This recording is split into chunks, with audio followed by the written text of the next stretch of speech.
A sport played by over 250 million people across 200 countries, the most watched sporting event on the entire planet. And for decades, Americans basically ignored it. But something changed. Right now, football, what most of the world calls soccer, is quietly becoming one of the fastest growing sports in the United States. And the numbers are wild. Over 30 million Americans now play the game. MLS, that's the American Professional Football League, just sold a team for over $900 million. And when the 2022 World Cup happened in Qatar, nearly 12 million Americans tuned in just for the USA match against England. So what happened? Why are Americans, a country obsessed with their own sports, suddenly falling for a game they spent 50 years ignoring? The answer is more surprising than you think. Let's start with something most people don't realize. Football has actually been quietly growing in America for decades. It didn't explode overnight. It grew in the suburbs, in youth leagues, in immigrant communities. By the late 2000s, more American kids were playing youth football than youth baseball. Think about that. The so-called national pastime was already losing ground, but liking a sport as a kid and watching it as an adult are two different things. The missing piece wasn't the sport itself, it was culture. Here's where it gets interesting. America's population has been changing. Today, roughly 60 million Hispanic Americans live in the United States. And in Latin America, football isn't just a sport. It's religion, it's identity. It's something passed down like a last name. When those communities grew, they didn't leave their passion for the game at the border. Walk into any Mexican, Colombian, or Salvadoran household on a Champions League night and you'll understand. The energy is different, it's electric, and younger Americans started noticing. Gen Z didn't grow up the same way as previous generations. They weren't locked into 3 TV channels and whatever the networks told them to watch. They had YouTube, they had Twitch, they had TikTok. And on those platforms, football highlight compilations, skill videos, and match clips absolutely dominate. Ronaldo, Messi, Neymar.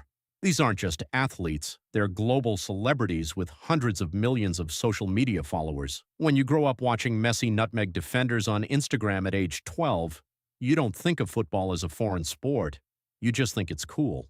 But here's the thing that really accelerated everything. The World Cup is coming to America. In 2026, the United States, Canada, and Mexico are co-hosting the FIFA World Cup. This is the biggest sporting event in human history. More viewers than the Super Bowl, more viewers than the Olympics, and it's happening right in America's backyard. Cities like New York, Los Angeles, Dallas, and Miami are getting matches. The infrastructure is already being built.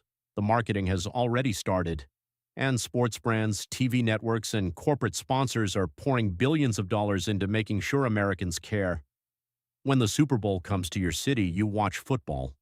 When the World Cup comes to your country, you watch football. There's also something deeper going on. Americans love underdogs. And the U.S. men's national team has become one of the most exciting young squads in the world.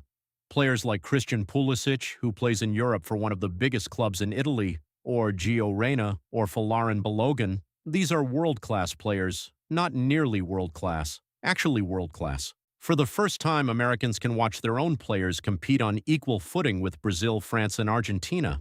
That changes everything about how a country connects to a sport. And the media landscape is shifting fast.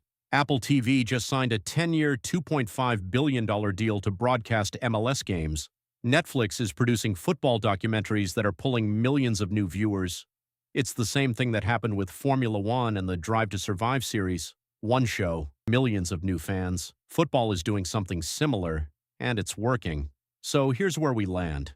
America didn't suddenly fall in love with football by accident. It was a slow build, changing demographics, growing up on global digital content, a new generation of homegrown stars, and now a World Cup that's about to make the entire country impossible to ignore.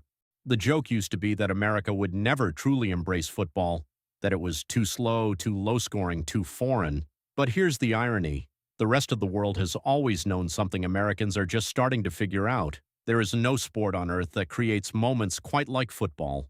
A single goal, 90 minutes of tension, an entire nation holding its breath. Once you feel that, you don't go back. If you want to actually understand the game before 2026, the rules, the tactics, why everyone worships Messi, subscribe. That's exactly what we're breaking.